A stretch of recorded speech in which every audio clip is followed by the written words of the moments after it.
that's definitely my goal, is to empower teachers to know that they have choices, and then of course in turn empower their students by giving them their students choices. That was Trina Altman. Hey everyone, welcome back to Seeker and Sage. My name is Danny Pomploon and I am your host. Today I have a good friend of mine, Trina Altman, back on the show. This is her second go around. I'm really glad to have her back on the show. Actually, this past year I was supposed to have her come hang out in San Francisco and do a couple of workshops. And obviously because of coronavirus, that did not happen. So I brought her back on the show. Trina was actually introduced to me by Rocky. Y'all know Rocky when we do our Dharma Dude sessions here on the show. And she pretty much revolutionized the way that I have been teaching yoga, I would say in the last couple of years. She really taught me a lot of, she gave me the opportunity to have more choices in yoga class through her Yoga Deconstructed methods. So it's really influenced, she's really influenced the way that I now teach forever, which is super cool. She's extremely brilliant. She's got a new book out. I got it when it was on pre-sale because she's that amazing and she's that great. And I'm super stoked for her wealth of knowledge and what's on the show. We kind of just had a casual conversation. There was no real agenda other than I wanted to celebrate her and her book and her teaching methodology. She's an incredible human being. So I wanted to bring her on the show and bring her back. There was one more thing I wanted to invite all of you yoga teachers that are listening to the show. This one is for you. So coming up this month, actually happening next week, to be honest, it's going to be me and Celeste. And if y'all remember Celeste, she's been around for quite a bit here, but on Tuesday morning, February, that's the 16th, at 9 a.m. Pacific Standard Time, we are giving a free webinar for yoga teachers. So those of you that are looking to create a sustainable business, we're going to help you with some tips and tricks on how to make social media a bit more friendly and some ways to get you organized with that. We're also going to help you find your niche and just kind of give away some of the secrets, not necessarily even the secrets, that's kind of dumb, but more the stuff that has helped us really build our yoga businesses and just help each other out. We're noticing that there's so many teacher trainings out there right now, but people aren't really giving teachers the tools to create a sustainable yoga business. It's hard. It's rough out there sometimes. So we'll be offering that. There'll be links in the show notes. And we'll also have that replay in the Danny Pomploon app. It'll always be free under the Learn section, so you can always check that out. All right, that's enough of my babble. Here comes the show. Trina, I know you're listening to this. I love you. You're thebomb.com. And without further ado, y'all, enjoy the show. All right, Trina, we were just saying, I started talking to you and now we're actually recording. Welcome back to the show. Thanks for having me back. It's so good to hear your voice and to talk to you. Rocky and I podcasted last night and I mentioned to him that I was going to be talking to you today and he was like, oh, now you're talking to Trina, huh? Well, he gets way more attention from you than I do. So if we're going to compete, he's definitely winning. If it makes you feel better, I roll my eyes at him way more than I ever have at you. No, I love hearing your episodes, the two of you. I always get a lot out of them. I wonder if anyone actually listens to them because I feel like it's just me and him acting like idiots the entire time. Well, I do. So you have at least one person. I'll be sure to mail you the check. Yeah. No, I love conversational. I mean, I like interview style podcasts, but I also like conversational style podcasts because I'm fascinated by people, and my favorite kind of book to read is autobiographies. So even when we could go sit in cafes with people or, mostly I would keep to myself, but I'm not going to lie. Like if somebody was having a super interesting conversation nearby, I would listen in. Yeah, totally. I feel it. There's, for the most, like, for most of the show, I guess I do end up asking, it's more interview style. And it's mainly because I'm sitting here with pen and paper every time, writing down notes, things that I want to learn and things that I think are really interesting about these people and things like that. But then there are people like Rocky and certain other friends that have come on the show multiple times, or certain friends that I bring on that, I want to do a show based on something I want to talk about. So I'll have them kind of come in conversation. And I guess the cool part about, having a podcast is I get to do whatever the fuck I want. Exactly. Including curse, right? Including curse. Yeah. Awesome. Yeah. Well, the two of you have such a rapport and a synergy, and you're just funny. I mean, the way you two interact reminds me of how my husband and I interact a little bit, like just quirky and weird and off the wall and random. And we just think it's hilarious, I mean, yeah, that's really all that really matters. Exactly. I think I'm funny. Exactly. And sometimes like something being my husband is one of those people where like, what does he say? It's like Stockholm syndrome. Like when we first started dating, he would say things and I was just like, what? And then I like started to understand his weirdness, especially in terms of sense of humor. And then the repetition of the weirdness becomes really funny, but it takes time. Yeah. You'll get there eventually. Acquired taste. So we were, like just before, I started getting you on, and I was, we were just about to just start a casual conversation, and I really wanted to save it for this because I do love and adore you, and I know that you're going to have some gold nuggets to drop in. But I was asking you, I was like, "What's up? How are you?" And you're like, just processing the fact that it's December. Yeah, it's December. Right. It's December, and in 3 months, it's going to be March. And I saw a friend of mine posted something of this nature on Instagram, and I don't know whether she posted it or she shared it, but the meme was like, it's going to be March in 3 months, and I'm still processing this past March. Yeah. It's been it's the topic of conversation all the time. How could you not mention it or talk about it or be in it? You know what I mean? And also sometimes it's nice to have, I don't know, sometimes I like getting into it, and other times I'm like, can we just not talk about it for a little bit? But here we are, right? Well, and I think it's because, two things. It's like, wow, the year is almost over. What a year it's been. But also, when everyone was trying to rearrange their entire life back in March, we were like, yeah, well, by summer it'll be normal or whatever. Oh yeah, well, by the fall. And now we're like, okay, let's just keep planning our lives as if it is how it is now, because we don't have that false, there's a vaccine, but still it's like, planning for 2021 is very different than when I was in December of 2019 planning for 2020. Yeah. I get it. I had a call earlier today with, my team, and I was like, should we start even thinking about, normally I would have had this conversation back in like September or October, and we would have been like, okay, what's on deck for next year? And, when are we planning this retreat? When's marketing for this going? Or, just like get ready, and, my Priscilla, who's been on the show and who actually, runs all the stuff on the show. She's like, let's just get through January. Yeah, no, I get it. I was like a year in advance planner kind of person because of how much travel I was doing, and everything kind of, happened that way. And not as so much anymore. Funny, Trina, remember I was supposed to have you up here at some point this year. That was like part of like the plan was to get you up here and do some workshops at some point. And obviously that's not a thing anymore, but who knows? You never know. Yeah, you never know.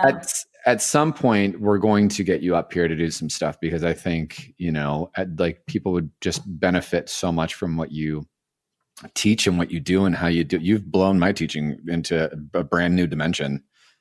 Oh, well, good. I don't know if I've told you this, but like what your Yoga Deconstructed stuff has really like transformed my teaching. You know this, right? Well, I know you said the regress to progress online Yep. webinar you said was really, really helpful. Yeah. Yeah. So, but no, I mean, it's always nice to hear because, exactly in these times, we are all learning online. So we don't always know Yeah. what's happening out there in the same way that you do when, you spend a whole weekend with a group of people and Yeah. then they email you like, a month later and they're like, oh, wow, like I've really changed some things and my students are excited. So I'm happy to hear that. What you've taught me is, I had just had so much more choice in my practice, in my teaching and in my own practice. I just have so much more choice and even more playfulness in my practice as well. That's wonderful. What have you taken from me online? Or is it more just things that I share on Instagram and stuff like that? Stuff that you shared on Instagram, but really like the regressions and the progressions thing has forever. So listen, okay. Let's go down this rabbit hole for a bit. So Okay. I took that train. Well, let's see. I Rocky introduced me to that training when he introduced me to you. When he was like, okay, so there's in the training in the 300 hour that I did with Rocky, he actually first, as he brought it up, he's like, so if you guys don't know Trina Altman, you need to. And then he spoke about you for a little bit. And then we talked about some regressions and progressions and the concept of that. And I've heard of that in the fitness world, right? Like you hear a lot about like, okay, like lower the weight or add more weight. Right. But I never thought about that I've never thought about mobility mapping in yoga. I just have never thought about that because I came from Ashtanga. And so Ashtanga was like, no, you do the pose this way and this is how the pose looks. And if you don't look at it this way, then you push your body into getting into a pose this way. Right. So I've never thought about it in another light. And then as I went deeper and, obviously started, Rocky and I were friends, but then I got to study from him and then got introduced to you and got introduced to Carrie and Jules and, everybody in the land of the queens of movement, as I refer to you. As I started to dig a little deeper into, the land of movement, it really started to, how am I trying to say this? It made the inquiry that yoga has always taught me. Like yoga is all about the inquiry, right? And it gave me the inquiry and like why I was doing the things in yoga the way that I was doing them for so long. Right. And why I never questioned it. Right. And was it the best choice for me? Right. Do you know what I mean? Yeah. And knowing that we're all different. And so how important choice is because of that. Yeah. So, learning that concept, we go the bullshit that we go through as yoga teachers, like go teach an all levels class. You can't do that. Your teaching gave me, the tools to go in and actually teach an all levels class. Like it gave me a skill set to be like, I can offer this, this, and this all at the same time. Nice. Oh, then I can die tomorrow. Mission accomplished. No, but it's really means a lot. I'm so happy to hear that because that's definitely my goal is to empower teachers to know that they have choices and then of course in turn empower their students by giving them their students choices. Yeah. Yeah, it's so true. I feel like I want to I guess pause for a second too, and just for those of you tuning into the show, I'll put in the show notes the link to the last show that Trina was on. But your backstory, Trina, was you were in fashion for a bit, and so you took that into your actual teachings of movement and yoga, and you created Yoga Deconstructed. Yeah, did I butcher that? Yeah, definitely. I know I was just having a conversation about this recently with a friend and saying how I'm working on this new course because I'm always working on a new course. And I'm just like a index card, flashcard geek. That was how I studied in school. And I'll never forget, I worked in this warehouse. It was like a textile factory warehouse. And I came in there and, our job was like to pull fabric swatches that were all like rows and rows in the warehouse, just hung up on little clips. We had to send them out to people because that's how they would decide whether or not they buy the fabric, was they'd get the little swatch. And so when I arrived for the first day on the job, I was like, well, how do you organize where all the different fabrics are? And they're like, oh, well, we just kind of know it in our head. Like we know the names of the polka dots and the names of the stripes and the plaids and, blah, blah, blah. And I was like, oh, really? Like, there's like, I don't know, 800 to 1,000 fabric swatches, and you know all that in your head. I'm thinking like, you don't know that. You're just, you're just too lazy to create a system. No. That's, but me, like I had just, I had been living in New York City for 7 years at that point, and I just moved back to Oklahoma and took this job. And I'm sure they were just like, who is this freaking, like who invited her? Exactly. And so I remember, I got I just bought index cards and brought them with me to work with like those little boxes. And I created a whole like old school Dewey Decimal, these are all the cards with all the names of the polka dots, because I knew that they weren't looking at everything when they were deciding. So yeah, I'm somebody who I really like looking at like the big, big, big picture. So say with movement, and then, finding patterns and seeing connections to solve a problem. Mm. And that's how Yoga Deconstructed was birthed. Yeah. I mean, it was really a way for me to teach what I wanted to teach the way I wanted to teach, because, you know how it goes. Like it's, you teach yoga? What kind? Right. And you can't be like, well, I do a little of this, so my class name and the class description needed to reflect what was going to happen when you walked in the classroom, because otherwise, people would expect it to be normal, So even if, and a lot of people don't read the description. So I'd always, start class with the caveat like, hey, this is not a vinyasa flow class. That's the class before this class. That's the class after this class, and the 2 classes later this evening. Right. Here's what we're going to do in my class, just so that there was no like bait and switch, and it was just and from a communication standpoint, easy to explain what was going to happen. So you've done, I mean, I took what your one course, but you've done a few courses, and obviously the workshops, and then you do a few courses, but you recently released a book. It just came out. Yes, I did. It was Trina, can you pause for a second? Just a round of applause. I'm going to insert that sound effects here. Thank you. Yeah, no, it was exciting. Yeah, it was a 3-year project. So, I signed the contract at the end of 2017, like the very, very end of December.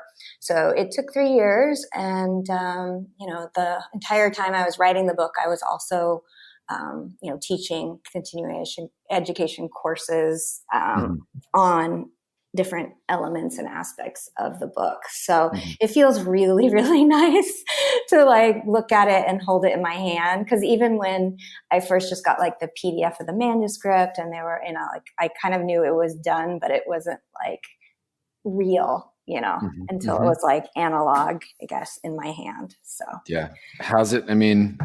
Okay. So, a few questions on a personal question, like how do you feel now? Do you feel like super adult? You wrote a book. Well, I'm really excited to, for example, in February, I have a weekend immersion called Yoga Deconstructed, Creativity Meets Science. And I've been teaching this immersion, probably 2.5 years now. It's been, part of 200 hours, 300 hours, standalone, just continuing ed.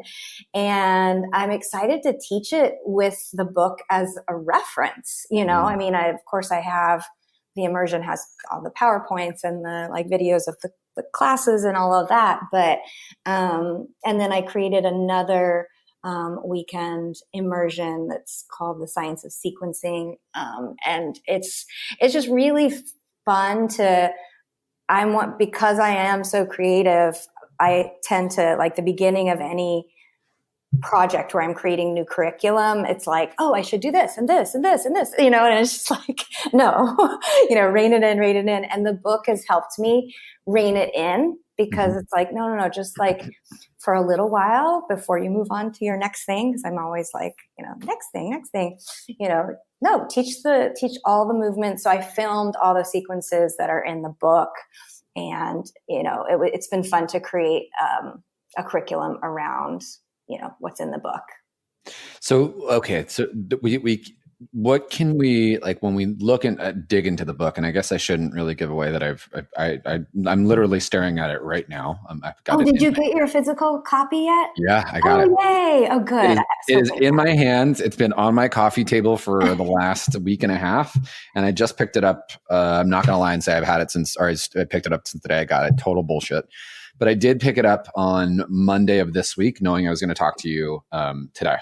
So I started to dig around, and some of the stuff I was like, oh yeah, I remember this. Mm-hmm.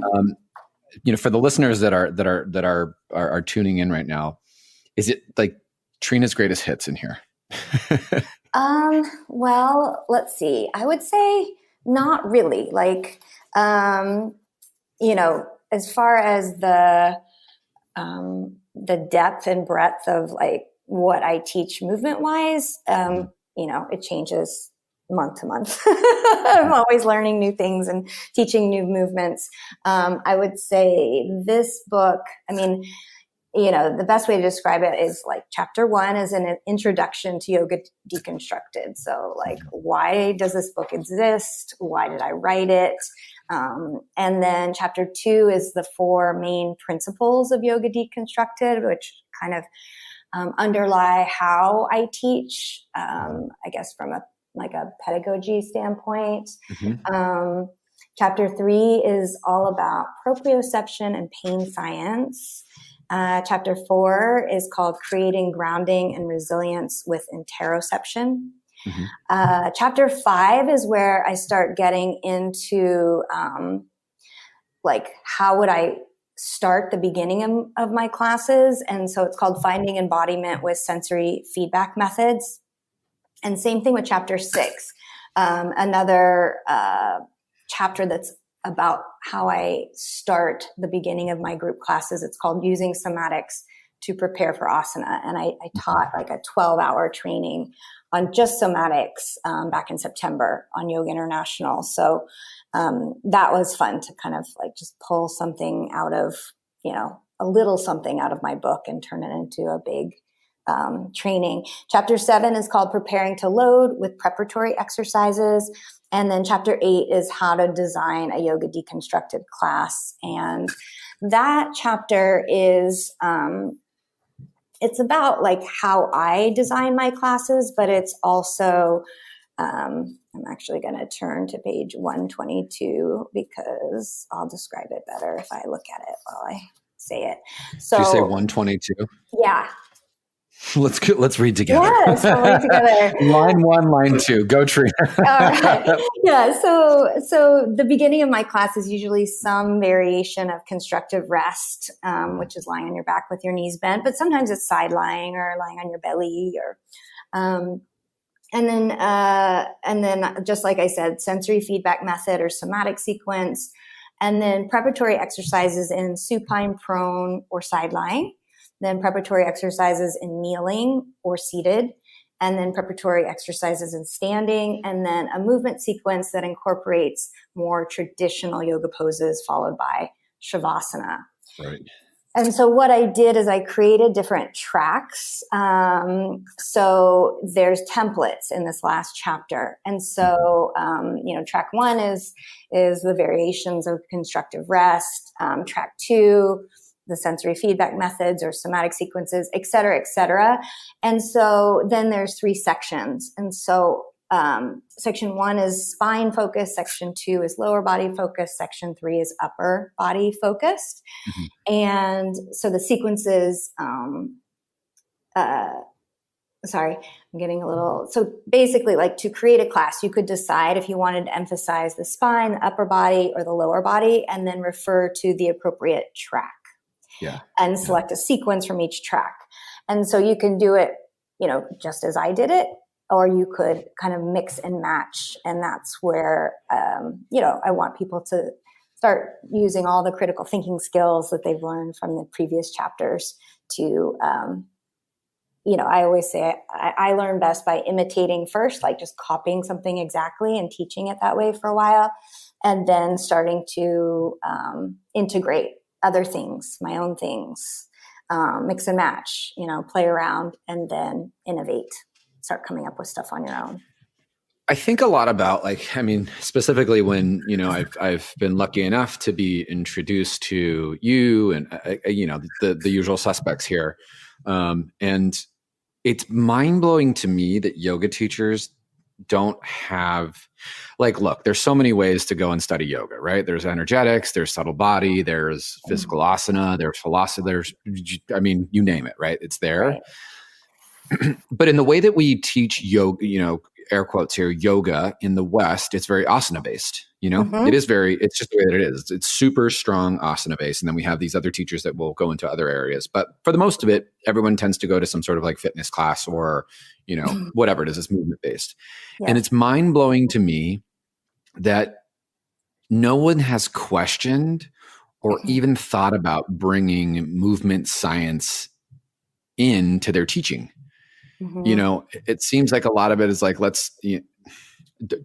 what I notice is a lot of it can be like a chaturanga party, which is not my favorite, a party trick party, or just some sort of flow to just flow. But there's no real questioning as to well, why am I doing the thing that I'm doing? Mm-hmm. And what else can I do within the thing? Or how can I really understand what I'm asking my students to do? And how can I get them to have the experience of feeling an articulation or of moving through a range of motion, whatever the case may be? It's mind-blowing to me that it's not out there, that this stuff that you've written in the book, I feel like everyone should know this. Yeah. I think that in the West, just as much as we are, inclined to only focus on the body a lot in yoga, we are also extremely disconnected from our bodies. So as kids, right away in elementary school, I talk about this a lot in the book. You're told to sit still in your desk and not move. And then the times you get to move are during, recess, if you have it, hopefully. I think I've heard they don't have recess sometimes anymore. And in PE class.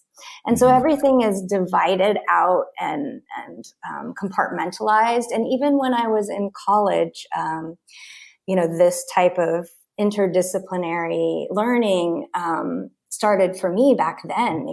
Traditionally in college, right, you pick a major and you study that major. And we know that there are lots of overlaps between, say, sociology and psychology, but there aren't interdisciplinary majors, that combine the two. But there actually were at the college that I went to. You could also create your own, they call it a concentration at Brown rather than a major. And so I think that, I was lucky to be exposed to that type of interdisciplinary learning at a very young age. And then I just have very diverse interests, and it's hard for me to shut down one thing and only do the other. I was that kid that was why can't I just be like Susie, who all she does is play soccer and she's really good at soccer, Right, totally. And so I was I want to do baton twirling and trampoline jumping and gymnastics and arts and crafts, So I've always been that person that's I'm fine with being just so-so at a whole bunch of things rather than being really good at one thing, because I get bored easily and I need to be consistently challenged brain-wise. Oh, hi, Danny. Nice to meet you. Right. I had a feeling you could relate. But you know what it is? I just was listening to this podcast. It was Brene Brown's podcast, and she was interviewing this man who wrote a book called, I think it's called Livewire. And we know everything about, how we used to think your brain stopped changing once you were no longer a child. And we know that's not true anymore. But Yeah, I think now that we know that, I'm excited for that to be more into our sort of entrenched systems of schooling and education. That, like, no, just because you know how to do the Ashtanga primary series and you've done it 500 times, like, it might be good for your brain to actually do something different because, that's a thing we know about now that's really healthy to prevent all kinds of degenerative, possible degenerative diseases of the mind as we age. Right. Would you ever consider doing I mean, well, a little aside here. 200-hour teacher trainings these days are ridiculous. I can't believe what I'm seeing online. It's absolutely atrocious. But let's do another podcast on that later. Okay. Would you ever think about doing a whole Yoga Deconstructed 200-hour? I really enjoy. Do it. Yeah, I guess I really enjoy teaching people who are already teachers. Yeah.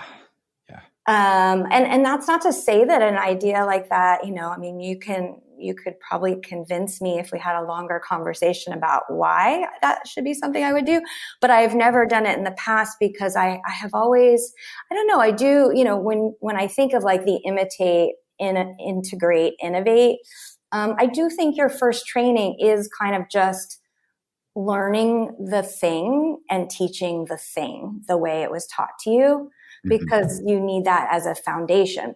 What the thing is, though, right? I'm totally open for that being something different than maybe what it's been, evolution and change. But I do really enjoy working with people who've already been out there teaching a little while, rather than somebody who's never taught before. Yeah, that makes sense. I'm selfishly because I want to do it.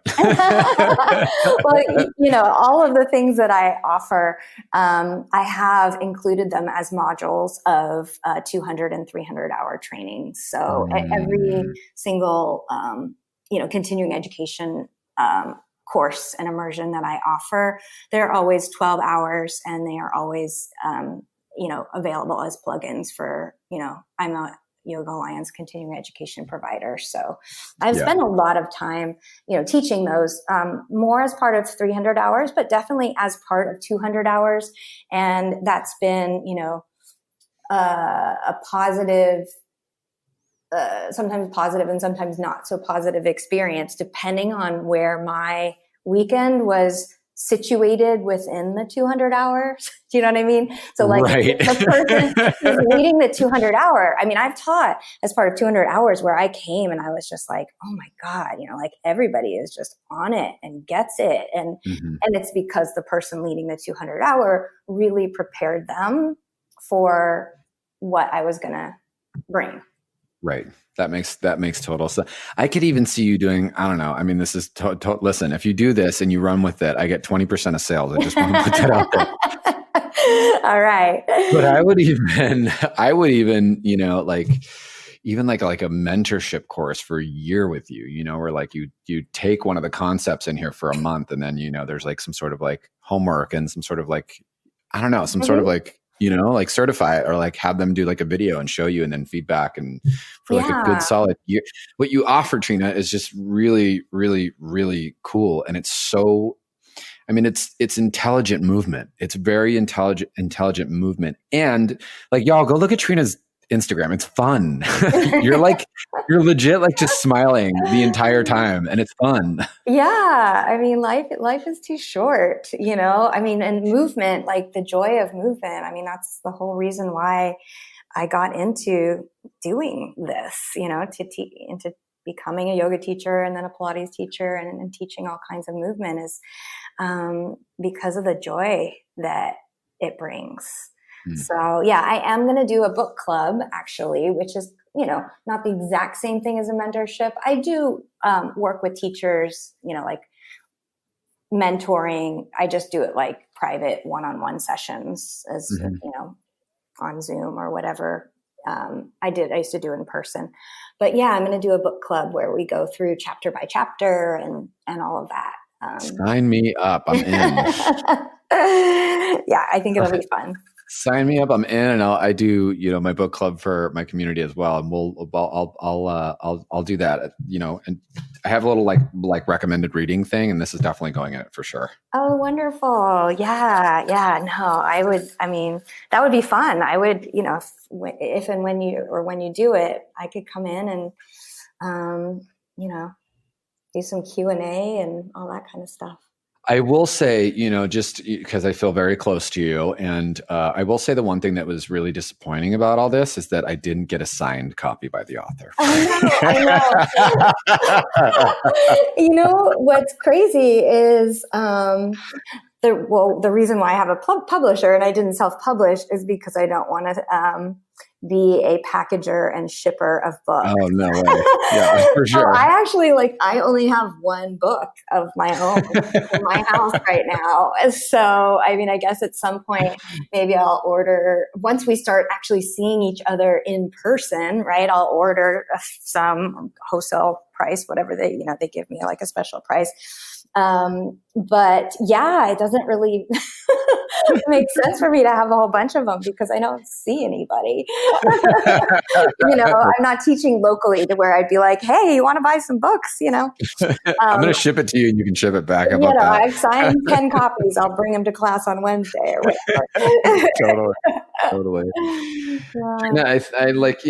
I've said this before and I've said it to you in passing and even little messages. I just adore you. And I think you are, I think there are certain teachers out there that have really pioneered. I can safely, I feel good about that. That really have pioneered and changed, the way yoga is taught and the way that the education, the facilitation of yoga is there. I think Mati, of course, was definitely one of those people. I love, adored, and looked up to her.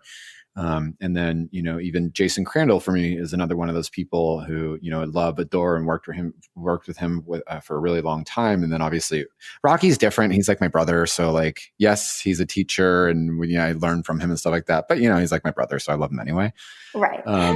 And I honestly do, for me, and actually for all the teachers and students listening to this too, I really do think that you're up there, Trina. I think that what you've done in the way that you've really, presented, it's going to shift a lot of teaching in the best way, I think.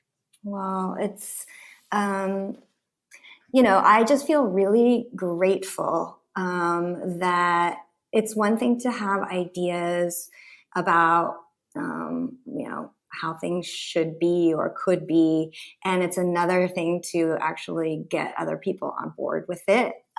So I feel really lucky that, my mom was an elementary school teacher, so maybe I got some of her, I know I got some of her teaching genes. She got her master's degree in education. I did not. But yeah, it's really, I just feel very grateful because for a long time, I had jobs where I didn't get to be continuously learning and I didn't get to be, as creative as I am now. And so, and also just connecting with people. I love people. So yeah, it's, I feel very, very fortunate to, to be able to do something that I love and also to be around people who get excited about similar things that I do, like you. So you're doing it. That's for sure.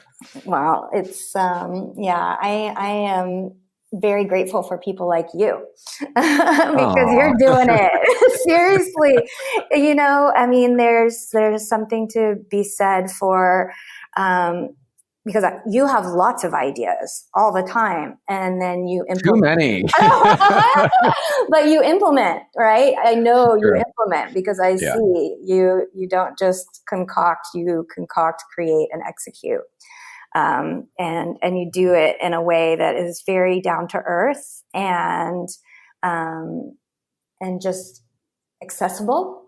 There's no There's pomp in your name, but there's no pomp. You know what I'm saying? Like, Totally. You're easy to relate to. And I think, I mean, that's something that I always tried to be. I grew up in Oklahoma where people are pretty like down homey. Yeah, for sure. And I think it's important. I think it's really important to be accessible and just, out there with everybody, not I think the biggest thing that I'm trying to think the words to explain it, but I think the more we can get rid of hierarchies in yoga, in terms of like certain people having special secret information that is creating more leaders versus followers. Just making the process of learning more democratic, more egalitarian, more diverse, and like listening to everyone's voices. Because I mean, the reason I teach the way I teach is because I've taught private clients for the last 12 years, and every time I would say teach them something that I was also teaching in my group class, I would learn something new to then teach in my group class because there's a conversation. And so I would teach them something and I'd say, how's that feel? And they'd say, well, actually not so great, And I'd say, okay, well, let's try this instead. Oh, that's better. And so obviously a group class isn't a private session, but the internet and social media and online platforms, I think really have made the information flow a lot better in terms of what we now know when we go teach our group classes and how we can better serve our students. That's exactly, and you hit the nail right on the head. Like doing this work and going in there and questioning is going to help us serve our students best. Yeah. Trina, I love you. Oh, I love you too. Thank you so much. I'm so glad I got to have you back on the show. Everyone, you would, if you are a teacher and you truly do like what we just said, want to serve your students, not just because I love Trina. I wish I got something out of this, but I don't, other than supporting a dear friend who I love and I think is a wise person. But this book it will change your teaching. I can speak from experience that it will completely transform and give you so many more options in what you do. And Trina, just thank you so much for taking your time and for writing this book for us. Oh, well, thank you. Yes, I am very glad it's written past tense. Totally. All right. Well, until the next Seeker and Sage, this is Danny and Trina saying peace out.